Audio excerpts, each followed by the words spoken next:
এই চেয়ারম্যান আব্দুর রৌফকে যদি গ্রেপ্তার করা না হয়, 24 ঘন্টার মধ্যে যদি গ্রেপ্তার করা না হয়, আমরাও কোন মসজিদে আর ইমামতি করব না। আমরাও সাতক্ষীরার মাটিতে কোন ওয়াজ মাহফিলে ওয়াজ করব না। বিলম্বে দৃষ্টান্তমূলক শাস্তি তাকে দিতে হবে, জাতির কাছে তাকে মাপ চাইতে হবে। আমাদের ইসলামী আলোচক কবির বিন সামাদ ভাইয়ের কাছে ক্ষমা চাইতে হবে।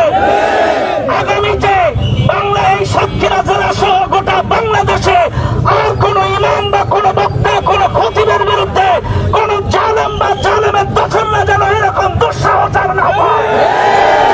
দৃষ্টান্তমূলক শাস্তি আমরা চাই। আর কোন জালেম যেন কোন স্টেজে বা মসজিদে আলেম ইমাম বক্তাদের কেন অসম্মান করার সাহস না পায়। প্রিয় সাতক্ষীরাবাসী, আপনারা লক্ষ্য করেছেন ইসলামিক স্কলার কবির বিন সামাদ ভাইকে অপমান করা হয়েছে বা ইসলাম কবর করা হয়েছে। কথা বলে ঠিক কিনা বেটি? সুতরাং আগামী 24 ঘন্টার মধ্যে যদি চেয়ারম্যান সন্ত্রাসী যদি মাপ না চাই, আমরা তার দাঁত ভাঙা জবাব দিতে চাই এবং তাকে গ্রেপ্তার করে দৃষ্টান্তমূলক শাস্তি দাবি করছি। ঠিক না বেটি? এবং তার সম্পদ কোথার থেকে আয় করেছে? বহু ঘেরের মালিকদেরকে জমির টাকা হারিয়ে দেয় নাই। তার সম্পদ দুদকে পাঠিয়ে তার সম্পদ তদন্ত পূর্বক এসপি মহোদয় ডিসি মহোদয়কে আবেদন জানাবো তাকে গ্রেপ্তার করে তার সকল সম্পদ তদন্ত পূর্বক তার এই বিচ্ছিন্নমূলক ভাষাকে আমরা তদন্ত চেয়ে তার বিরুদ্ধে আইনানুগ ব্যবস্থা কামনা করছি। আগামীকাল জোহরের আগেই জুম্মার আগেই সাংবাদিক সম্মেলন করে তিনি যদি মাপ না চান, তার বিরুদ্ধে মজলিসুল মুফাসসিরিন জেলা কমিটির পক্ষ থেকে সারা দেশব্যাপী প্রয়োজন পদে হরতাল অবরোধ দিতে বাধ্য হবে। আমাকে ধন্যবাদ। আমরা এই সন্ত্রাসী রৌফের কালো হাত আর দেখতে চাই না, তার কালো মুখ দেখতে চাই না। জনগণ যদি ধরে ধোলাই দেয়, আমাদের কিচ্ছু করার থাকবে না। মাস্টার আব্দুল সামাদ সাহেবের কলিজার টুকরা সন্তান জনাব কবির বিন সামাদকে যে অকাত্য ভাষায় গালিগালাজ তিরস্কার করা হয়েছে, একজন মানুষ হয়ে এরকম অমানুষের মতো কথা হাজার মানুষের সামনে স্টেজে বলতে পারে না।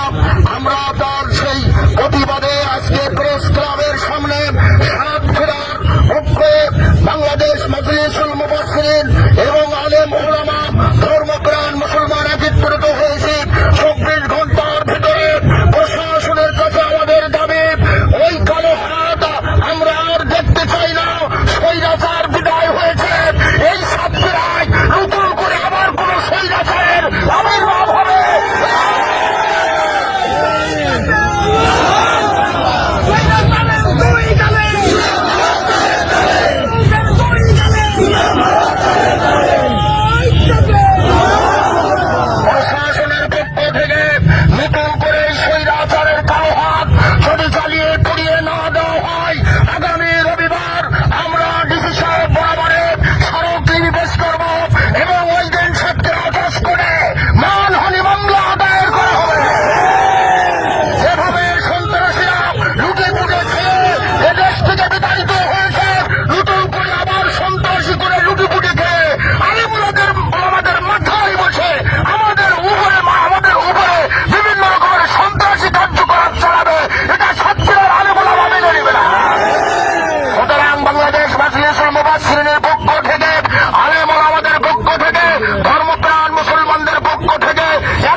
অতীতেও আমরা দেখেছি এই ধরনের নারকীয় তাণ্ডব লীলা ঘটিয়ে সাতক্ষীরার শান্তিপ্রিয় মানুষকে তারা অত্যন্ত উত্তপ্ত করেছে। বাকি ছিল আলেম ওলামাদেরকে এই সাতক্ষীরার বুকে নিশ্চিহ্ন করা, কিন্তু তাদের এই দুরাশা পূরণ হবে না। সাতক্ষীরার মাটি, কোরআনের ঘাঁটি সাতক্ষীরা মদিনার মাটি ইসলামের ঘাঁটি। কেউ অন্যায় ভাবে নিরীহ একজন আলেমকে কোরআনের কথা বলার কারণে হত্যা করেছে, সাতক্ষীরা বাসীর বিচার চাই। আমরা প্রশাসনকে অনুরোধ রাখতে চাই, আগামী 24 ঘন্টার মধ্যে তাকে গ্রেফতার করে তদন্তপূর্বক ন্যায়ানুপন্থায় এর ব্যবস্থা না করলে এই সারা সাতক্ষীরার সমস্ত মসজিদ, মাদ্রাসা, আলেম ওলামা খালি হয়, ধর্মপ্রাণ সকল পর্যায়ের মানুষ একসাথে হয়ে এর প্রতিবাদ জানাবার জন্য যদি কোনো পদক্ষেপ গ্রহণ করে তার জন্য প্রশাসনকে এর দায়ভার গ্রহণ করতে হবে। অনতি বিলম্বে একে গ্রেফতার পূর্বক শাস্তির আওতায় আনার জন্য অনুরোধ রেখে প্রশাসনকে অনুরোধ রেখে আমার কথা শেষ করছি। আসসালামু আলাইকুম ওয়া রাহমাতুল্লাহ। আলহামদুলিল্লাহ, সম্মানিত হাজিরিন, এ পর্যায়ে আপনাদের সম্মুখে সর্বশেষ আলোচনা নিয়ে আসছেন, প্রধান অতিথির আলোচনা নিয়ে আসছেন বাংলাদেশ ওলামা বিভাগ সাতক্ষীরা জেলা শাখার সংগ্রামী সভাপতি, বাংলাদেশ মাজলিসুল মুফাসসিরিন সাতক্ষীরা জেলা শাখার সংগ্রামী উপদেষ্টা, কেন্দ্রীয় জাতীয় পরিষদের অন্যতম সদস্য, বিশিষ্ট আলেম দ্বীন জনাব হযরত মাওলানা ওসমান গনি ভাই, জনাব হযরত মাওলানা ওসমান গনি সাহেব। আসসালামু আলাইকুম ওয়া রাহমাতুল্লাহি ওয়া বারাকাতুহু। সম্মানিত সাতক্ষীরাবাসী, আজকে অতি দুঃখের সঙ্গে একটি কথা বলতে হয়। প্রবাদে বলে, যার যা স্বভাব ধনে গহনা যায়, ধনের ছেলেরা ঢোল না থাকলে বসে থাকতে যায়। এই আব্দুর রশিদ, যার নাম উচ্চারণ করতে আমাদের ঘৃণা লাগে, 2006 সালের 23 মার্চ আলেম ওলামার বিদ্বেষে কথা বলেছিল। ব্যক্তিগত কণ্ঠে অত্যন্ত মরণ আব্দুল সাহেব আব্দুল বাড়ি সাহেব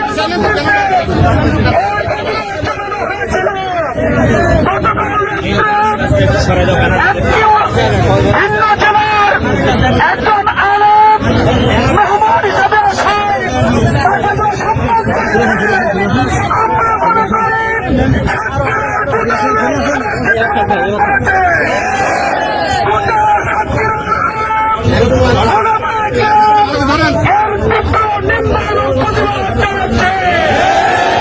আমরা সুস্পষ্ট বলতে চাই, এই আব্দুর রহিম একের পর এক অপতৎপরতা চালিয়ে যাচ্ছে। এই অপতৎপরতা বন্ধ করতে হবে। প্রশাসনের দৃষ্টি আকর্ষণ করতে চাই, মানুষ জেলা প্রশাসন, আপনি অবশ্যই এ বিষয়টি উপলব্ধি করেছেন। এদেশের তথা সাতক্ষীরার গোটা ওলামায়ে কেরাম এর বিরুদ্ধে অবস্থান করেছে। এর ব্যবস্থা গ্রহণ না করেন, আমরা ওলামায়ে কেরাম বাংলাদেশ মাজলিসুল মুফাসসিরিনের নেতৃত্বে আপনার দপ্তরে এর সঠিক বিচার কামনা করছি। এর দৃষ্টান্তমূলক শাস্তি যদি মানেন, যদি কোনো আইনানুগ ব্যবস্থা গ্রহণ না করেন, পরবর্তী মাইকে দিকে দেন, প্রশাসনকে এই আলেম সমাজ দায়ী করবেন। আমি গোটা সাতক্ষীরার ওলামায়ে কেরাম সাতক্ষীরাবাসীকে আন্তরিকভাবে ধন্যবাদ জানাচ্ছি। আজকের এই প্রতিবাদ মানববন্ধনে একত্রিত হয়, সকলকে ধন্যবাদ। মাশাআল্লাহ।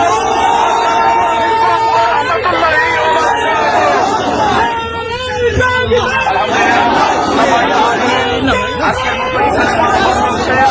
যদি প্রশাসন গ্রহণ করে, মসজিদের মেম্বার থেকে এর বিরুদ্ধে গর্জে উঠে প্রশাসনের কাছে আমরা যেতে বাধ্য হব, ঠিক কিনা? অতএব আলহামদুলিল্লাহ, আজকের এখানে আমরা শেষ করলাম। সকলের রাস্তা পরিষ্কার করে দেন। আসসালামু আলাইকুম ওয়া রাহমাতুল্লাহি ওয়া বারাকাতুহু।